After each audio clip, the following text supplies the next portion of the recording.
Hello guys, what do we call this? Let's call this a book yapping session. I think that works.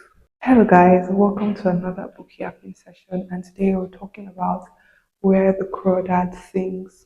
Disclaimer, you might want to read the book for yourself if you don't want spoilers, because I might mention some key moments in the book that could ruin your reading experience. Let's get into it. A brief background.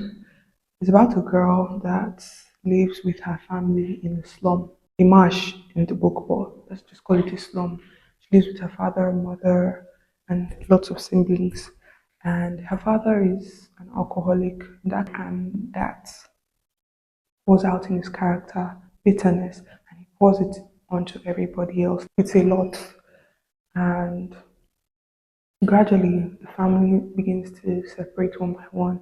The older siblings leave, the younger ones leave, then her mom leaves. So it's just her and her immediate elder brother, and she has the hope that her mom would return, which eventually never happens. And then her brother leaves. So now it's just her and her father. But now the father goes and comes, he's drunk, most days he's not, sometimes he hits her, just a lot of terrible things. And then he goes for a long while and he never returns. So she starts to do menial things around the marsh area to make a living. And mind you, in all of this, they are secluded from civilization. She doesn't know how to read, she doesn't know when she was born, she calculates her birthday by the full moon. She really has no idea of anything. It's just, have you seen this movie, Kyle XY? If you have, that should give you an insight into what I'm trying to explain. She's just there. And then eventually, she's left alone. She's growing with the things in the surrounding, but she's learning about life in a very primitive way. There are no words to express, oh, why the flower does like this. It's not like blooming, it's doing like this, that kind of thing.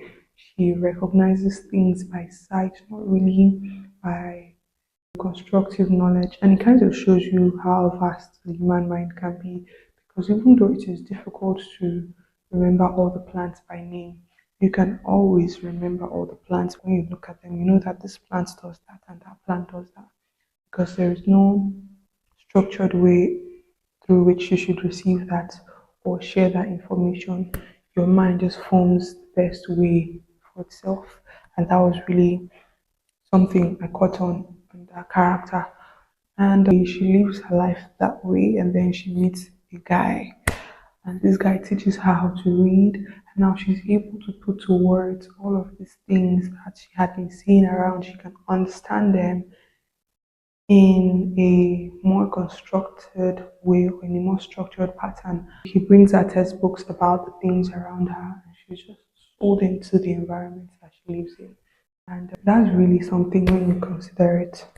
Then, after a while, she falls in love with this guy, and then this guy moves on to continue civilization. Because, mind you, like she's living in a marsh, and then there are people in town or something, and then the guy goes into school, and then he promises to return, but I mean, she's primitive, and now he has seen a lot more civilization, so it's clashing, so he doesn't. She's heartbroken, but then she moves on eventually. And then there is this other guy that is a jerk, but then they have a thing. But obviously, the guy was using her because he had a whole life in town, and then he would come see her in the marsh.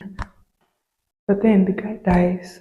Who killed him? Nobody knows. Mind you, in between, she starts to write about things around her, and she gains a lot of publicity because now she's writing from a place of experiential knowledge. She has experienced these plants and animals. Her whole life has been in research, and she starts to put these things in books and she sells and starts to make money. When this guy dies, everybody thinks, oh, she killed him because she's weird. She lives alone, and the guy and the girl had been seen around. Every alibi checks out that she wasn't the one, and that story kind of goes away. But the other guy that left her came back, and they got married and lived happily ever after. Anyways, keynotes from this book: family dysfunction has a very large ripple effect, especially when the dysfunction is coming from top, when one of the key members or the founding members of the family has a dysfunction, it rubs off on everyone. When you're choosing your partner, when you're living your life or making decisions for yourself, remember to be selfless enough to consider others that would affect. Number two, one is being selfless, two is being selfish. Everybody was leaving and she didn't leave because she wanted them to have a place to come back to. She wanted to keep the home and stuff like that. Sometimes you have to choose yourself. Be selfish. Do what is best for you because most likely everybody else is doing what is best for them, which is the same thing. Also, so number one, be selfless. Number two, be selfish. Number three is the infinite possibility of the human mind. This girl was primitive, but she had the way we live in civilization in her own way.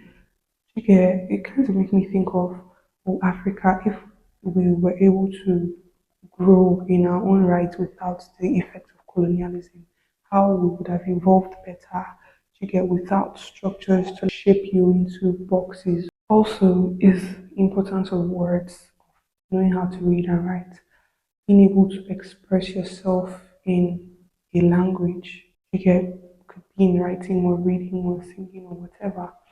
It's like when you feel a certain type of way all the time and then you realize it's actually a thing and there's a word for it. So you don't feel so weird anymore. Like when I realized how sleep paralysis was a thing, it wasn't just, it was crazy. And also, speaking of language, like if you're Nigerian, there's some songs, especially worship songs in your language that are really deep. But when you translate it to English, it doesn't really hold that same weight. You get that is the personalization of language. It just shows you that language is deep within. I hope you get like this thing I'm trying to explain to you, there could be a word for it. Do you understand what I'm saying? But in all, it was a great book, and I would like to finish this up with a poem from Amanda Hamilton that was in the book. The Firefly. Luring him was as easy as flashing valentines, but like a lady firefly, they hid a secret call to die, a final touch, unfinished. The last step, a trap. Down he falls, his eyes still holding mine, until they see another world. Saw them change, first a question, then an answer, finally an end, and love itself passing to whatever it was before it began.